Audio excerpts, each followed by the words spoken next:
Hello बच्चों। तो बच्चों आज हम एक बहुत ही बेहतरीन चैप्टर स्टार्ट करने जा रहे हैं और उस चैप्टर का नाम है लॉज ऑफ मोशन।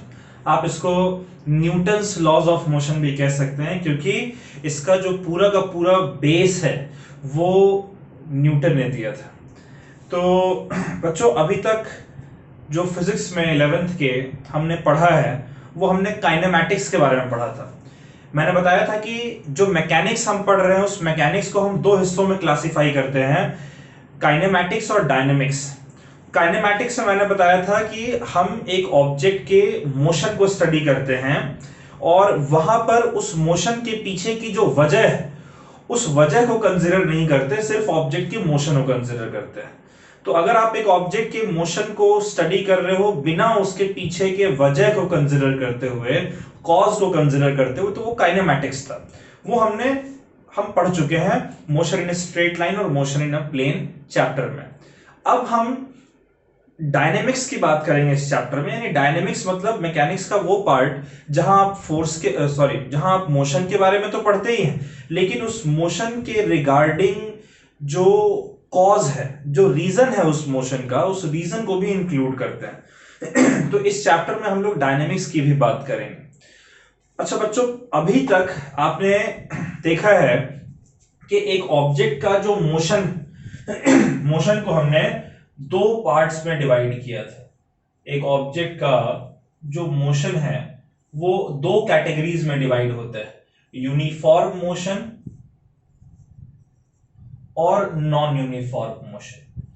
देखिए, यूनिफॉर्म मोशन का मतलब है कि एक object equal interval of time में इक्वल डिस्टेंस कवर कर रहा है। दैट मींस कि एक ऑब्जेक्ट कांस्टेंट वेलोसिटी के साथ मूव कर रहा है। तो जब भी आप देखें कि एक ऑब्जेक्ट कांस्टेंट वेलोसिटी के साथ मूव कर रहा है, equal distance equal time interval में कवर कर रहा है, तब वो यूनिफॉर्म मोशन में मूव करता है। और यूनिफॉर्म मोशन के दौरान हम लोगों ने वेलोसिटी के कॉन्सेप्ट को पढ़ा था। ठीक है, वेलोसिटी यहां पर जीरो नहीं होता, वेलोसिटी के कॉन्सेप्ट को पढ़ा था। लेकिन जब नॉन यूनिफॉर्म मोशन हमने देखा, यानी हमने देखा कि एक ऑब्जेक्ट का जो मोशन है वो चेंज हो रहा है, कभी कुछ डिस्टेंस कवर कर रहा है इक्वल इंटरवल ऑफ टाइम में, कभी कुछ, तब यहां पर हम वेलोसिटी को तो इंक्लूड करते ही थे, वेलोसिटी के साथ साथ आपको एक्सेलरेशन को भी पढ़ना पड़ रहा था। क्यों? क्योंकि नॉन यूनिफॉर्म मोशन में एक ऑब्जेक्ट की वेलोसिटी चेंज होती है और वेलोसिटी चेंज होने की वजह से एक ऑब्जेक्ट का एक्सेलरेशन होता है। ठीक है, लेकिन हमने ये नहीं सोचा था कि यूनिफॉर्म मोशन में अगर ऑब्जेक्ट कांस्टेंट वेलोसिटी से मूव कर रहा है या नॉन यूनिफॉर्म मोशन में ऑब्जेक्ट कांस्टेंट वेलोसिटी के साथ मूव नहीं कर रहा है, चेंजिंग वेलोसिटी के साथ मूव कर रहा है, तो इन सब के पीछे का जो कॉज है, जो रीजन है, वो क्या है, अभी तक हमने इसके बारे में कुछ भी डिस्कस नहीं किया। तो इस चैप्टर में इसी चीज की डिस्कशन हमारी थ्रू आउट चलेगी और उसके लिए पहले तो हम कुछ एग्जांपल्स कंसीडर कर लेते हैं। कुछ एग्जांपल्स हैं, जैसे बच्चों इमेजिन कीजिए कि एक फुटबॉल है, उसे आपने ग्राउंड पे प्लेस कर रखा है। अगर आप उस फुटबॉल को टच भी नहीं करते, उस फुटबॉल को अगर दूर से आप देख रहे हैं और आपने उस फुटबॉल को उसके खुद के हाल पे छोड़ दिया है, तब वो फुटबॉल आपका जैसा था वैसा ही रहेगा, वो अपनी जगह से मूव नहीं करना चाहिए, है ना। Football will not move from its place. तो लेकिन अगर आप उस फुटबॉल को किक करते हो, अपने पैरों से किक करते हो, तब आप देखते हो कि जो फुटबॉल को आपने रेस्ट पर रखा था, that football comes into motion. अगर आपके हाथ में एक क्रिकेट बॉल है और आप ऐवे ही हाथ में अगर रखते हो, तब वो हाथ में ही रहेगी वो क्रिकेट बॉल। लेकिन अगर आप उस क्रिकेट बॉल को थ्रो करते हो, then that cricket ball will come into motion, है ना, रेस्ट से मोशन में।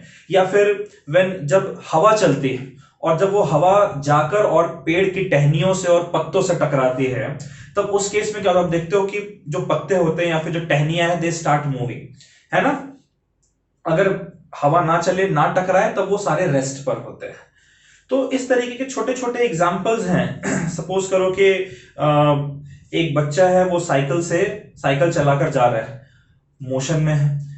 अगर आपको उस ऑब्जेक्ट को रोकना है, उस बच्चे को रोकना है, उस साइकिल को रोकना है, तो आप साइकिल पकड़कर और जिस डायरेक्शन में वो जा रहा है उसके ऑपोजिट डायरेक्शन में आप धक्का लगाते हैं, तब वो बच्चा रेस्ट पर आ जाता है, साइकिल पे रेस्ट पर आ जाता है।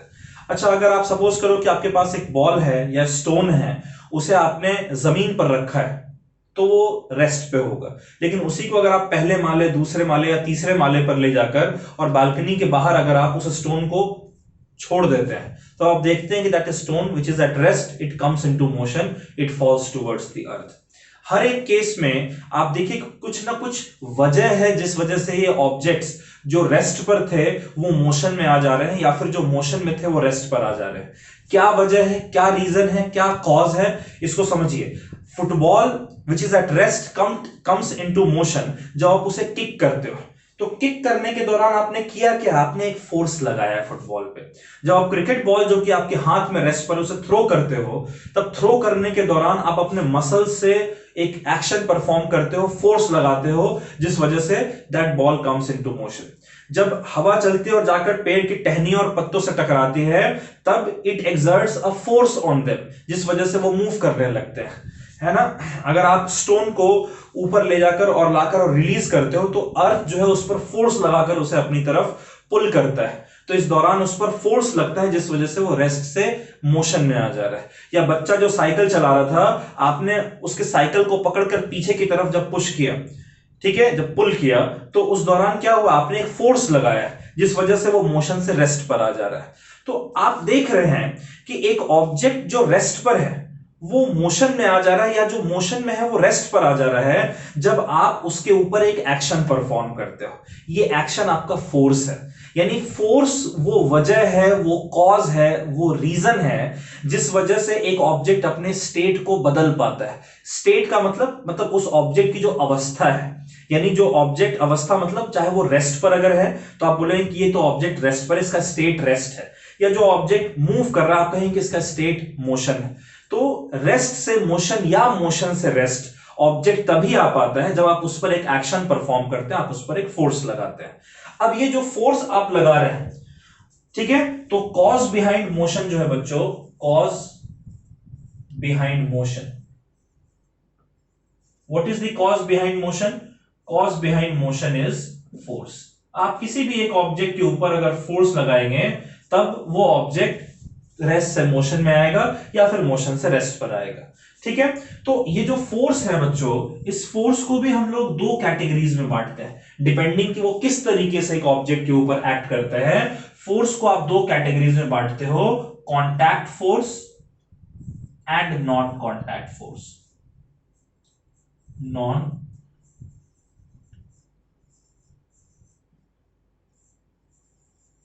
कॉन्टैक्ट फोर्स, ठीक है।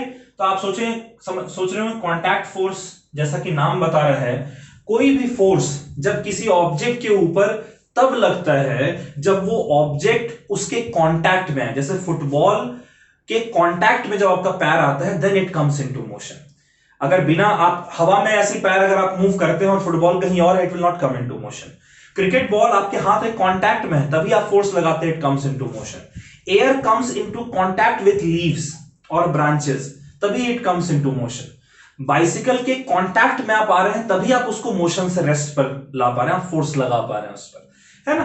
तो बहुत सारे ऐसे फोर्सेस हैं जो तब एक ऑब्जेक्ट के ऊपर एक्ट करते हैं जब कोई ऑब्जेक्ट जो फोर्स लगा रहा है वो उस दूसरे ऑब्जेक्ट के जिसके ऊपर फोर्स लग रहा है उसके कांटेक्ट में है।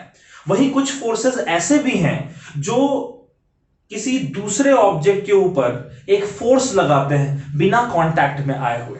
जैसे अर्थ स्टोन के ऊपर दूर से भी फोर्स लगा लेता है, तो कांटेक्ट, अगर आप तीसरे माले पर एक स्टोन को रखते हैं तो अर्थ उठकर तीसरे माले पे तो नहीं आएगा ना, वो तो दूर से ही उस स्टोन के ऊपर फोर्स लगा ले रहा है बिना कांटेक्ट में आए हुए। दो चार्जेस को अगर आप रखेंगे एक दूसरे के पास, तब वो दूर से ही एक दूसरे के ऊपर फोर्स लगा लेते हैं। दो मैग्नेट को एक दूसरे के पास रखेंगे तब वो दूर से ही एक दूसरे के ऊपर फोर्स लगा लेते हैं। तो वो फोर्सेस जो दूर से ही एक दूसरे ऑब्जेक्ट के ऊपर एक्ट करे, उसे बिना कांटेक्ट में आए हुए, उसे हम लोग नॉन कांटेक्ट फोर्स बोलते हैं। जैसे ग्रेविटेशनल फोर्स है, इलेक्ट्रिक फोर्स है, मैग्नेटिक फोर्स है, ये सारे नॉन कांटेक्ट फोर्स है। लेकिन मैकेनिक्स में हम जो फोर्सेस की बात करेंगे उसमें सारे फोर्सेस हमारे कांटेक्ट फोर्स होंगे। सिर्फ और सिर्फ ग्रेविटेशनल फोर्स एक ऐसा फोर्स होगा जो कि नॉन कांटेक्ट फोर्स होगा, ठीक है बच्चों। तो ये तो बात रही आपके ये मैंने आपको इस चैप्टर से इंट्रोड्यूस किया है इस चैप्टर में हमें ढेर सारे टॉपिक्स पढ़ने हैं। ये बेसिकली क्या है कि शुरुआत में जब तक हम न्यूटन के लॉज को नहीं समझ लेते हैं तब तक आपको मुझे थोड़ा सुनना पड़ेगा, झेलना पड़ेगा। आप बहुत ज्यादा लिख नहीं सकते हैं, बहुत ज्यादा लिखने का काम नहीं। अभी फिलहाल न्यूटन के थर्ड लॉ ऑफ मोशन तक हमें सिर्फ समझने की जरूरत है। एक बार समझ लेंगे उसके बाद फिर बहुत सारे क्वेश्चंस करने हैं हमें इस चैप्टर में। तो इस चैप्टर में बच्चों हम लोग एरिस्टोटल की बात करेंगे। एरिस्टोटल्स फैलेसी क्या है? एरिस्टोटल फैलेसी देखिए, अभी तक तो हमने देखा कि एक ऑब्जेक्ट अगर रेस्ट पर है, उसको मोशन में लाना है, तब उसके ऊपर आपको एक फोर्स लगाने की जरूरत पड़ेगी। आपने देखा कि अगर एक ऑब्जेक्ट मोशन में है, उसे रेस्ट पर लाना है, तब उस ऑब्जेक्ट को आपको फोर्स लगाने की जरूरत पड़ेगी। मेरा सवाल है कि अगर एक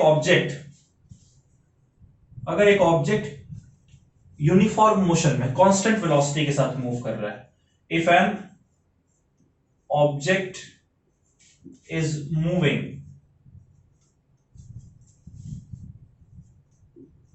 with constant velocity, ठीक है, कांस्टेंट वेलोसिटी के साथ मूव कर रहा है, तो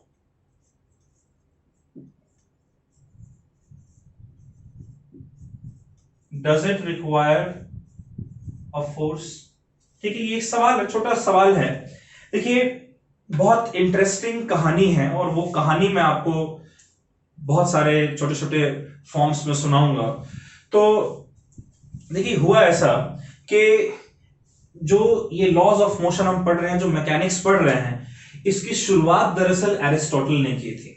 एरिस्टोटल एक ग्रीक थिंकर थे, ग्रीक फिलोसोफर थे, और उन्होंने बहुत सारे छोटे छोटे ऑब्जर्वेशनल एक्सपेरिमेंट्स करके और कुछ बातें कही थी। उन बातों को जरा हम लोग समझते हैं। देखिए, एरिस्टोटल ने क्या किया कि हालांकि जो मैकेनिक्स आप पढ़ रहे हैं उसकी जो शुरुआत है वो कहीं ना कहीं गैलीलियो गैलीली ने की थी, लेकिन वो बहुत समय बाद एरिस्टोटल ने क्या किया था वो बड़ा इंपॉर्टेंट इसीलिए हो जाता है क्योंकि एक शुरुआत जो थी, जिस इंसान ने, गैलीलियो ने एक फाउंडेशन, एक नींव रखा या शुरुआत कहीं से पिंच किया, वो एरिस्टोटल के ही कहे हुए बातों से इंस्पायर्ड हुए थे और फिर उन्होंने चेक किया था। तो एरिस्टोटल की बातों को पहले हम लोग पढ़ लेते हैं। देखिए, एरिस्टोटल ने बहुत छोटे छोटे, बहुत सरल एक्सपेरिमेंट्स किए।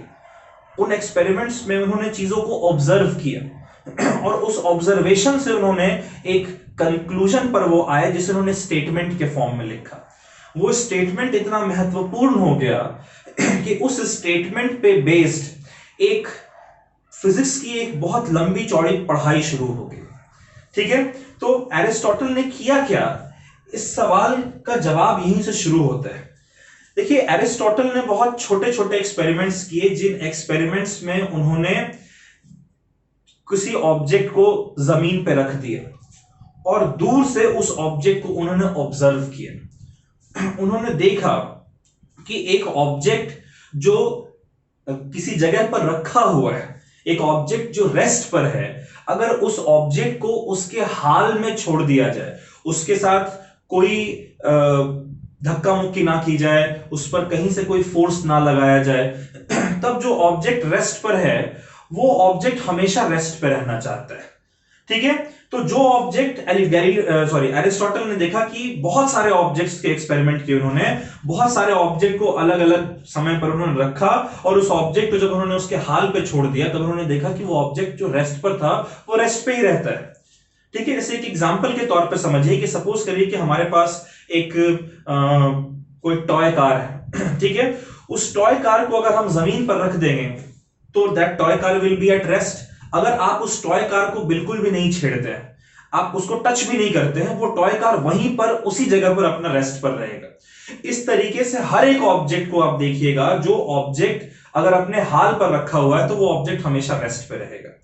अगर आप उस ऑब्जेक्ट के ऊपर एक फोर्स लगाते हैं तब वो ऑब्जेक्ट रेस्ट से मोशन में आ जाता है। ठीक है, यानी जो ऑब्जेक्ट रेस्ट पर था वो रेस्ट पे ही रहना चाह रहा है। अगर आपको उस ऑब्जेक्ट को रेस्ट से मोशन में लेकर आना है तब आपको उस ऑब्जेक्ट के ऊपर एक फोर्स लगाने की जरूरत पड़ेगी। आपने फोर्स लगाया, जो ऑब्जेक्ट रेस्ट पर था वो मोशन में आ गया। जब तक आप फोर्स लगाएंगे, लगाते रहेंगे, वो ऑब्जेक्ट मोशन में रहेगा। आप जैसे ही अपने फोर्स को हटाएंगे, क्या आपके फोर्स के हटाने के बाद भी वो ऑब्जेक्ट मोशन में रहेगा? नहीं, वो ऑब्जेक्ट थोड़ी देर के बाद फिर से दोबारा रुक जाएगा। जैसे अगर फुटबॉल है और उसे अगर आप जमीन पे रखते हैं, it will remain at rest, जहां पर है वो it will remain at rest. अगर आप उसे किक करते हैं, आप एक फोर्स लगाते हैं, तो आप उसे रेस्ट से मोशन में लेकर आते हैं। लेकिन क्या मोशन में आने के बाद will that football forever remain in motion? नहीं, थोड़ी समय के बाद आप ऑब्जर्व करें कि that football will again come at rest. यानी एरिस्टोटल ने देखा कि अगर किसी एक ऑब्जेक्ट को उसके खुद के हाल पे छोड़ दिया जाए तब वो ऑब्जेक्ट हमेशा रेस्ट पर रहना चाहते हैं। अगर आपको उस ऑब्जेक्ट को रेस्ट से मोशन में लेकर आना है तब आपको एक फोर्स लगाने की जरूरत पड़ेगी। जब तक आप उस ऑब्जेक्ट के ऊपर फोर्स लगाएंगे तब तक वो ऑब्जेक्ट मूव करेगा, और जैसे ही आप अपने फोर्स को हटाएंगे वो ऑब्जेक्ट दोबारा से धीरे धीरे करते हुए रेस्ट पर आ जाएगा। यानी जब तक आप फोर्स लगाएंगे तभी तक वो ऑब्जेक्ट मूव करेगा। आप अपने फोर्स को हटा दीजिए, वो ऑब्जेक्ट रेस्ट पर आ जाएगा। यहां से एरिस्टोटल ने सोचा कि इसका यही मतलब है कि एक ऑब्जेक्ट हमेशा रेस्ट पे रहना चाहता है। यानी रेस्ट एक ऑब्जेक्ट की नेचुरल टेंडेंसी। नेचुरल टेंडेंसी मतलब कि जिस अवस्था में ऑब्जेक्ट हमेशा रहना चाहे वो उसकी नेचुरल टेंडेंसी होती है। तो इस एक्सपेरिमेंट से एक छोटा सा बच्चा भी जानता है इस बात को। ये बहुत कॉमन ऑब्जर्वेशन कि अगर वो टॉय कार को जमीन पे छोड़ देगा, toy car will remain at rest. अगर वो उस टॉय कार को पकड़कर आगे की तरफ मूव कराता है तब तो वो टॉय कार आपका मोशन में आएगा, और जब तक वो उस टॉय कार पर फोर्स लगाकर अपने हाथों से उसको बढ़ा रहा आगे पीछे तब तक that toy car will be in motion. और जैसे ही वो बच्चा अपने हाथ को हटाता है वो टॉय कार आपका फिर से रेस्ट पर आ जाएगा। यानी जब तक आप फोर्स लगाओगे किसी ऑब्जेक्ट पर वो मूव करेगा, आप जैसे ही फोर्स हटा दोगे वो ऑब्जेक्ट फिर से रेस्ट पर आ जाएगा। तो यहां से एरिस्टोटल ने अपने स्टेटमेंट में कहा, कब कहा उन्होंने? तो उन्होंने यूं समझ लें कि अभी से कुछ 2500 साल पहले, 2500 years before, 2500 years before Aristotle ने एक बात कही। उन्होंने कहा कि rest is the natural state of an object. Rest is the natural state of an object. ये उनका स्टेटमेंट था। यानी उनका कहने का मतलब था कि अगर एक ऑब्जेक्ट रेस्ट पर है और आपके उसके ऊपर F मतलब फोर्स, आप उसके ऊपर 0 फोर्स लगाते हैं तब वो ऑब्जेक्ट रेस्ट पे ही रहेगा। अगर एक ऑब्जेक्ट रेस्ट पर है और अगर आप उसके ऊपर कुछ फोर्स लगा देते हैं, यानी अब फोर्स 0 नहीं है अगर, तब वो ऑब्जेक्ट मोशन में आ जाएगा। ठीक है। लेकिन अगर एक ऑब्जेक्ट फिर जो मोशन में है, अगर आप उस ऑब्जेक्ट के ऊपर फिर से फोर्स 0 कर देते हैं वो ऑब्जेक्ट वापस रेस्ट पर आ जाएगा। यानी आप नोटिस कीजिए कि अगर आप कोई फोर्स नहीं लगाएंगे एक ऑब्जेक्ट के ऊपर तो ऑब्जेक्ट हमेशा रेस्ट पर रहना चाहेगा। यानी रेस्ट एक ऑब्जेक्ट की नेचुरल टेंडेंसी है, और इसमें आप कह सकते हैं कि सिर्फ रेस्ट एक ऑब्जेक्ट की नेचुरल टेंडेंसी है, एरिस्टोटल ने कहा था। लेकिन आज के डेट में, और आज के डेट में ही नहीं, अभी से कुछ 400 साल पहले से हम लोग इस बात को जानते हैं कि एरिस्टोटल की कही हुई बात पूरे तरीके से सत्य नहीं है। कैसे? इस बात को गैलीलियो गैलीली ने प्रूव किया, और ये बहुत कॉमन सा मिस्टेक है जो मिस्टेक हम कर जाते हैं किसी चीज को के मोशन और रेस्ट को ऑब्जर्व करने में।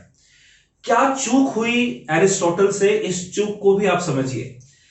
एरिस्टोटल का जो दावा था कि जो ऑब्जेक्ट रेस्ट पर है उस पर अगर कोई फोर्स नहीं लगेगा तब वो रेस्ट पे ही रहेगा, ये बात सच है।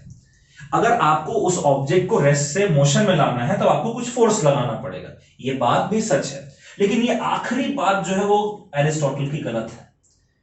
यानी कि जब बच्चा फोर्स लगाकर गाड़ी को आगे बढ़ाता है, टॉय कार को, then it comes into motion. लेकिन जैसे ही वो उसको बढ़ाता है, आपने सुना होगा फ्रिक्शनल फोर्स के बारे में। तो जैसे ही that toy car starts moving sliding on the surface, एक फ्रिक्शन फोर्स, जिस डायरेक्शन में बच्चा फोर्स लगा रहा है उसके ऑपोजिट डायरेक्शन में एक फ्रिक्शन फोर्स एक्ट करना शुरू करता है। इस फ्रिक्शन फोर्स को ऑब्जर्व करना एरिस्टोटल भूल गए। जब बच्चा जिस टॉय कार को मूव कर रहा है, जब वो अपने हाथ को हटा लेता है तो फोर्स जीरो नहीं होता है। बच्चे ने अपने फोर्स को जीरो कर दिया है, लेकिन उस टॉय कार के ऊपर बच्चे के फोर्स के अलावा फ्रिक्शन फोर्स भी तो लग रहा था। जिस डायरेक्शन में वो टॉय कार मूव कर रहा है उसके ऑपोजिट डायरेक्शन में। और मैंने आपको एग्जांपल दिया था, बाइसिकल जिस डायरेक्शन में मूव कर रहा है उसके ऑपोजिट डायरेक्शन में आप फोर्स लगाएंगे तो eventually it will come at rest. तो वो जो फ्रिक्शन फोर्स है, वो फ्रिक्शन फोर्स उस टॉय कार को रेस्ट पर लेकर आ रहा है। अगर वो फ्रिक्शन फोर्स नहीं होता then that toy car would never have come at rest. इस बात को आप समझिए।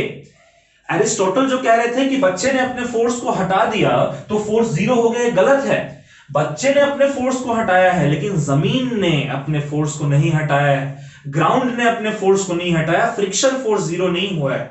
तो फ्रिक्शन फोर्स तब तक जीरो नहीं होगा जब तक कि वो कार रेस्ट पर ना आ जाए। तो दोबारा से रेस्ट पर आने के लिए, जो ऑब्जेक्ट मोशन में है, दोबारा से रेस्ट पर आने के लिए भी उसके ऊपर एक फ्रिक्शन फोर्स लगा है, यानी यहां पर फोर्स जीरो नहीं है। ये एरिस्टोटल ने ऑब्जर्व नहीं किया, इसको गैलीलियो ने ऑब्जर्व किया।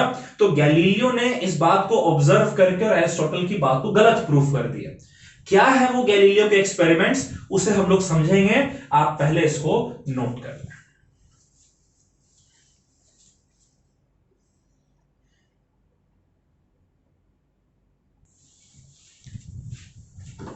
ठीक है बच्चों, तो अभी तक तो हमने देखा है एरिस्टोटल ने क्या बात की थी। तो एरिस्टोटल ने ये बात की थी अभी से 2500 साल पहले, और एरिस्टोटल की इस बात को सबने सत्य माना। और उसके बाद एरिस्टोटल के इस बात पर, इस स्टेटमेंट को यूज करके एक पूरा मैकेनिक्स बनाया गया जिसे हम लोग एरिस्टोटेलियन मैकेनिक्स कहते हैं। ये एरिस्टोटेलियन मैकेनिक्स अभी से 400 साल पहले तक लोग यूज करते थे, इसी को स्टडी करते थे। लेकिन अभी से तकरीबन 400 साल पहले या उससे कुछ आगे पीछे, there was a scientist whose name was Galileo. Galileo Aristotle की बातों से बहुत प्रभावित थे, लेकिन उनकी एक आदत थी, और वो आदत थी कि वो जब तक किसी चीज को एक्सपेरिमेंटली खुद से समझ नहीं लेते थे, जब तक वो कन्विंस नहीं होते थे, तब तक वो उस बात को मानते नहीं थे। तो कन्विंस होने के लिए जो गैलीलियो है, उन्होंने कुछ बहुत सिंपल इनफैक्ट बहुत सारे सिंपल एक्सपेरिमेंट्स परफॉर्म किए, जिनमें से 2 एक्सपेरिमेंट्स मैं आपके सामने डिस्कस करने जा रहा हूं। ठीक है, तो ये आपका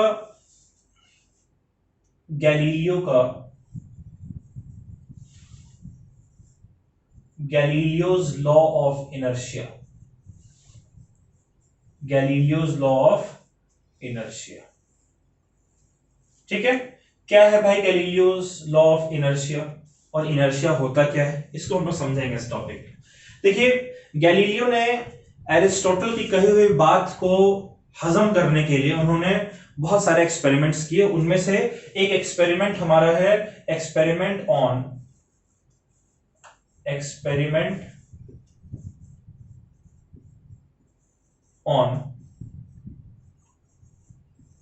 सिंगल इंक्लाइन प्लेन।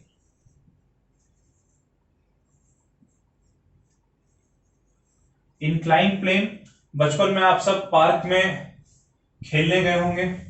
वहां पर आप एक इंक्लाइन प्लेन होता था जिसके ऊपर बैठते थे और उसका स्लाइड करके नीचे आ जाते थे, है ना बच्चों।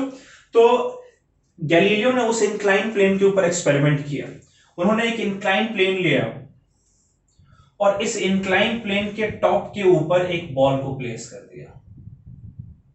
ये बॉल यहां पर इनिशियली रेस्ट पर है, और जब गैलीलियो ने इस इंक्लाइन प्लेन पर इस बॉल को टॉप पे प्लेस किया और उसके बाद इसको इसके खुद के हाल पे छोड़ दिया, तब उन्होंने ऑब्जर्व किया कि this ball slides from the top of the incline plane towards the bottom of incline plane. और इस दौरान इस बॉल की जो वेलोसिटी है वो इंक्रीज हुई, यानी ये इंक्रीजिंग वेलोसिटी का केस है। ठीक है, ये इंक्रीजिंग वेलोसिटी का केस है। कब?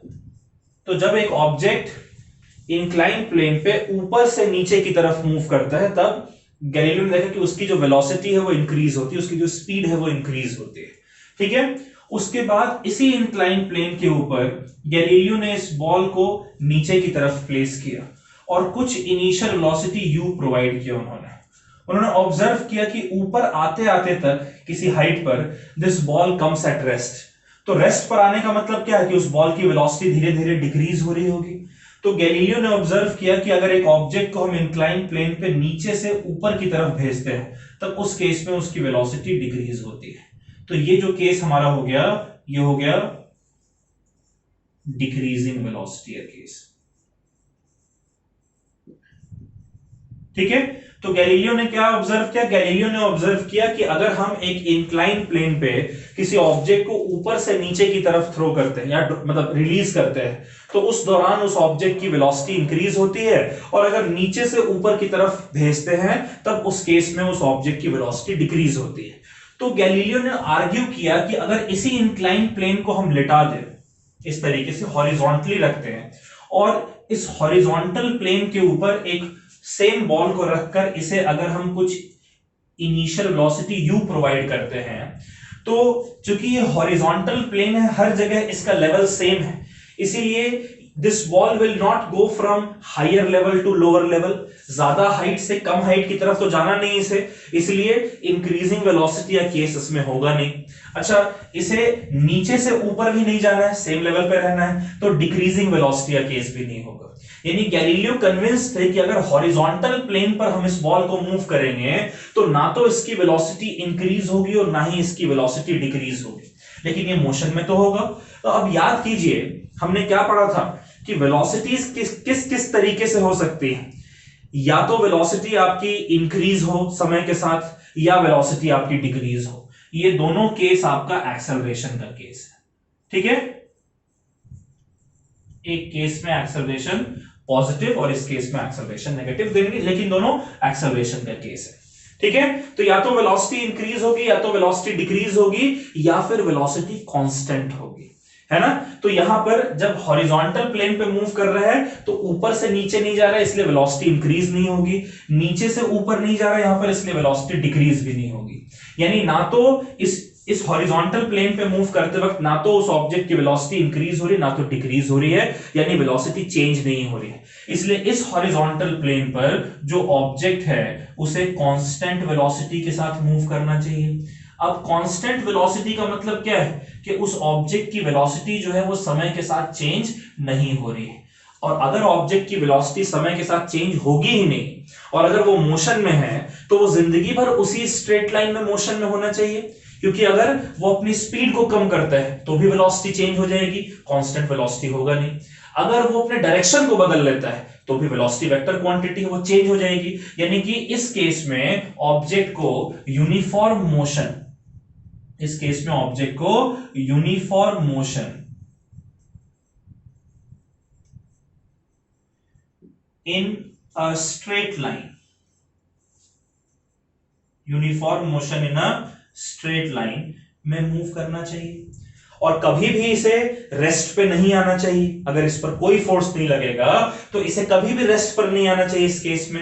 लेकिन हकीकत में ऐसा नहीं होता है, तो object ultimately comes at rest. क्यों? क्योंकि इस सतह पर, इस सरफेस पर एक फ्रिक्शन प्रेजेंट है, और फ्रिक्शन इस ऑब्जेक्ट के मोशन को अपोज करके इसे रेस्ट पर ले आता है। लेकिन अगर फ्रिक्शन प्रेजेंट नहीं होता तब this object would have moved and moved and moved with a constant velocity, यानी uniform motion in a straight line. तो यहां पर नोटिस कीजिए, अगर object uniform motion in a straight line में है तब वो मोशन में ही रहना चाह रहा है, रेस्ट पे नहीं आ रहा है, यानी ये भी उसकी एक नेचुरल स्टेट है, uniform motion in straight line. ये पहले एक्सपेरिमेंट को आप नोट कर लें, फिर दूसरा एक्सपेरिमेंट देखते हैं। ठीक है, तो नेक्स्ट एक्सपेरिमेंट जो गैलीलियो ने किया वो हमारा experiment on double incline plane. यानी गैलीलियो ने इस तरीके से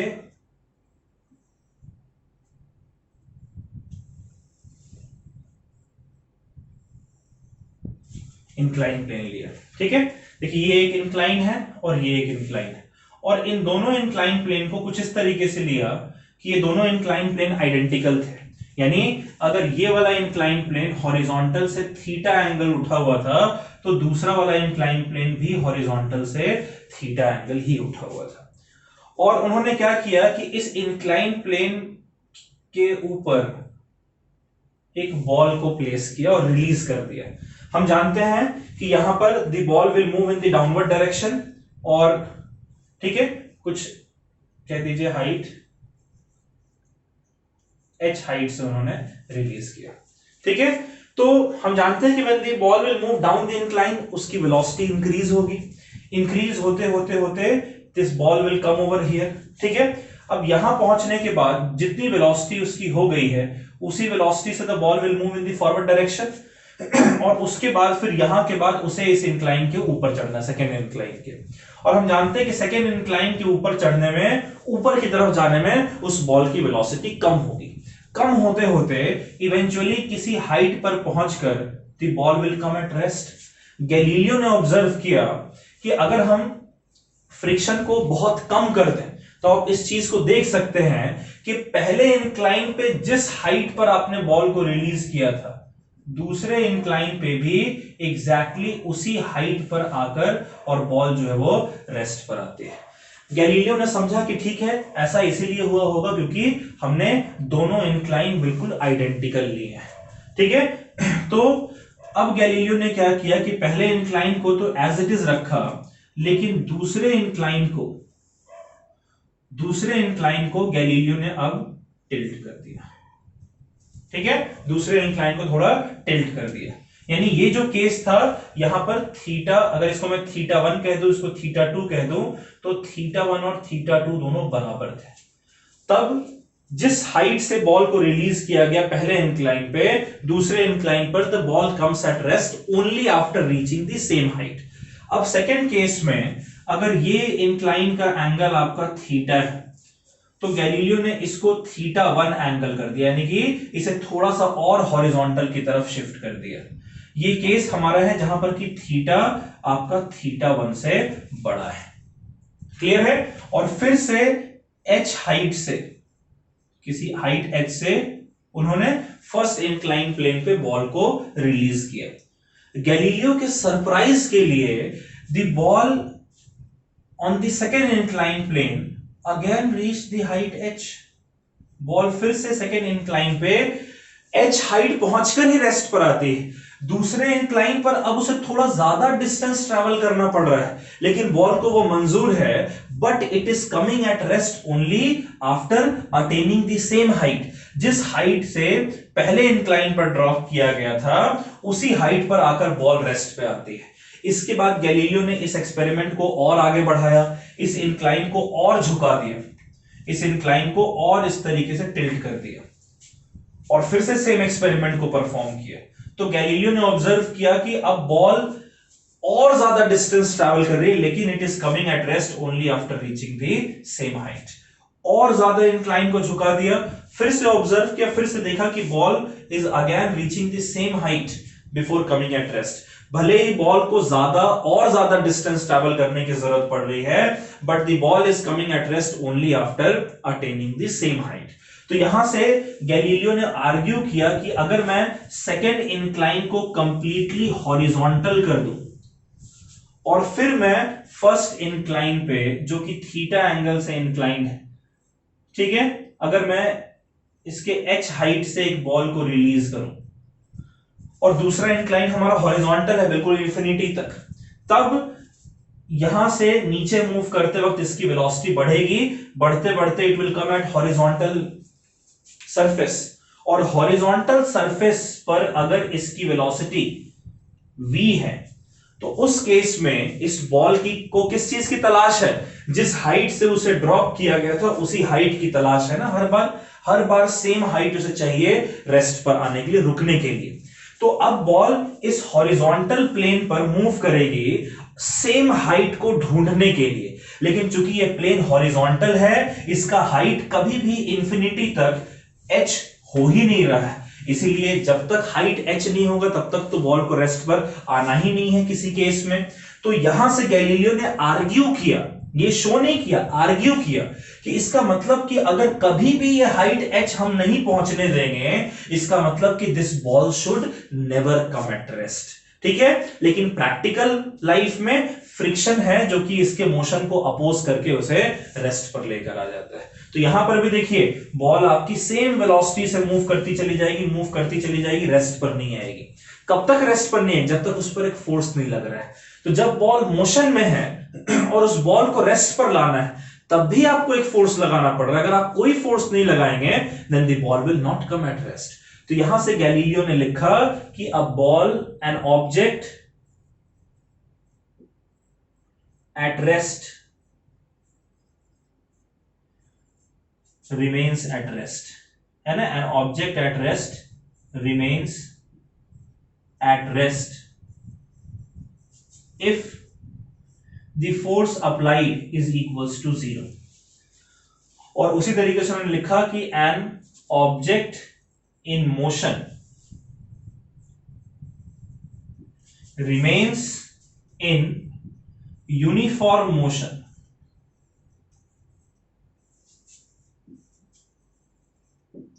in a straight line, in a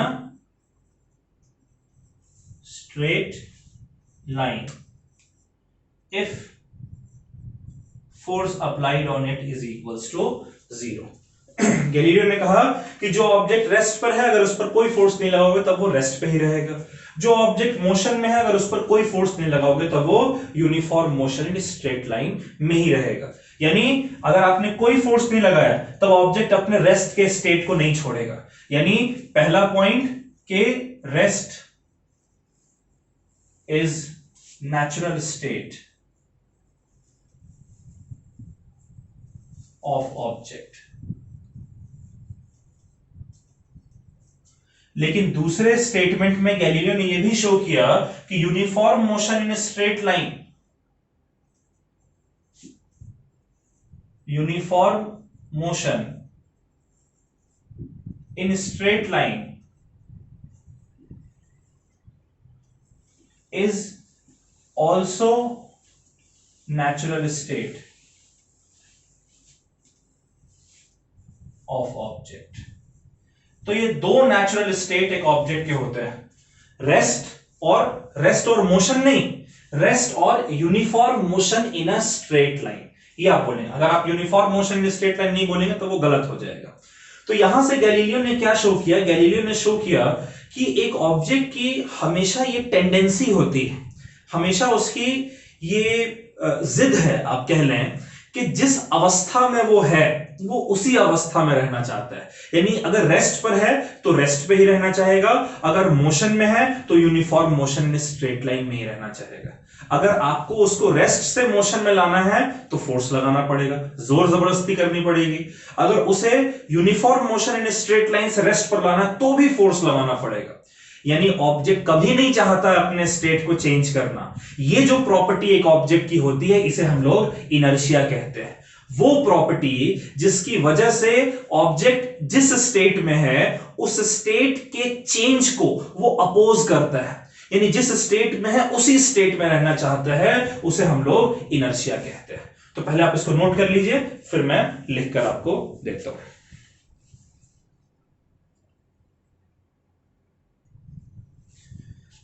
तो क्या है बच्चों, इनर्शिया क्या होता है? जो आपने जो इससे पहले जो स्टेटमेंट लिखा था ना नीचे, उसको आप लॉ ऑफ इनर्शिया कहेंगे। ठीक है, ये मैं आपको कहना भूल गया। जो स्टेटमेंट आपने लिखा था कि N object at rest will remain at rest if f is equals to 0, an object in motion will remain in uniform motion in a straight line if f is equals to 0, ये law of inertia होता है। ठीक है, inertia क्या है? Inertia आप कहेंगे it is the inherent property, it is the inherent property of an object by virtue of which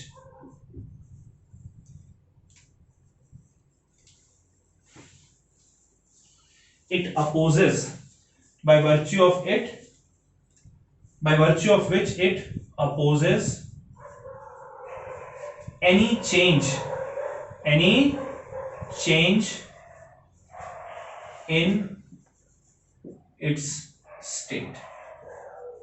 एक बॉडी की इनहेरेंट प्रॉपर्टी, यानी कि उसकी हर एक बॉडी के पास ये प्रॉपर्टी होती है पहले से, ठीक है। तो एक इनहेरेंट प्रॉपर्टी बॉडी की, जिसकी वजह से, बाय वर्च्यू ऑफ विच, जिसकी वजह से वो अपने स्टेट में जो चेंज है उस चेंज को वो अपोज करता है।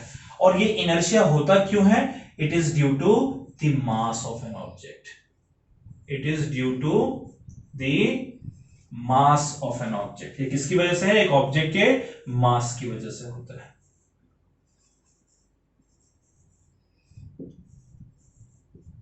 क्लियर है बच्चों?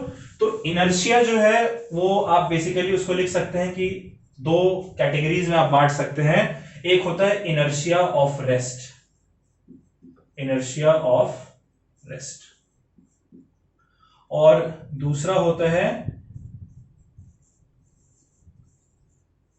Inertia of motion. क्लियर है? इनर्शिया ऑफ रेस्ट का मतलब कि जो ऑब्जेक्ट रेस्ट पे है वो रेस्ट पे ही रहना चाहेगा, और इनर्शिया ऑफ मोशन मतलब जो ऑब्जेक्ट मोशन में है वो uniform motion in straight line में ही रहना चाहेगा। जो ऑब्जेक्ट रेस्ट पे है वो मोशन में नहीं आना चाहेगा, जो uniform motion in straight line में है वो रेस्ट पे नहीं आना चाहेगा। ठीक है बच्चों? तो इसको भी आप नोट कर लीजिए। और आज के लिए फिलहाल इतना काफी है।